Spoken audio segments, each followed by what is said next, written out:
ఎవరు? ఏం చెప్పి బాబుని ఇక్కడ తీసుకొచ్చావు? తీసుకొచ్చాక ఏం చెప్పావు? ఏం చెప్పాను? అదే ఏం చెప్పావు అని అడుగుతున్నాను. ఆ బాబు చాలా అడిగాడు, నేను చాలా చెప్పాను. ఏదంటే నేనేం చెప్పను, నువ్వే చెప్పరాదు. అది వాడికి తల్లి అని చెప్పడానికి వీల్లేదన్నానుగా. మరెందుకు చెప్పావు? అడిగాడు, చెప్పాను. అడిగినా సరే చెప్పడానికి వీల్లేదన్నా? వీల్లేదంటావేమిటయ్యా? నేనేం తప్పుడు మాట చెప్పానా, బూతు మాట చెప్పానా, చెప్పకూడని మాట చెప్పానా? ఉన్న మాటే, కావలసిన మాటే చెప్పాను. ఏమిటి కావలసిన మాట? తల్లని. తల్లె? అది తల్లె? ఏ రోజున దాని పేరు కోసం నన్ను వాణ్ణి దూరం చేసుకుందో ఆ రోజేది తల్లిగా చచ్చిపోయింది. ఆ రోజు అక్కర్లేని బిడ్డ ఈ రోజు కావలసి వచ్చాడా?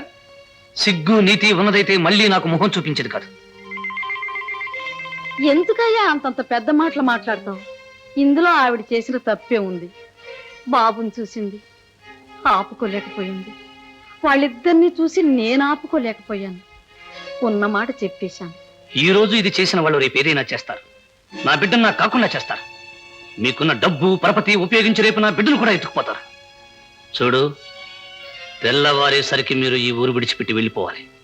లేదా ఎవరికి కనిపించకుండా నా బిడ్డను దూరంగా నేను తీసుకెళ్తాను. ఒక అమ్మకి అయ్యకు పుట్టిందైతే ఈ జన్మలో మళ్ళీ నాకు మొహం చూపించదు.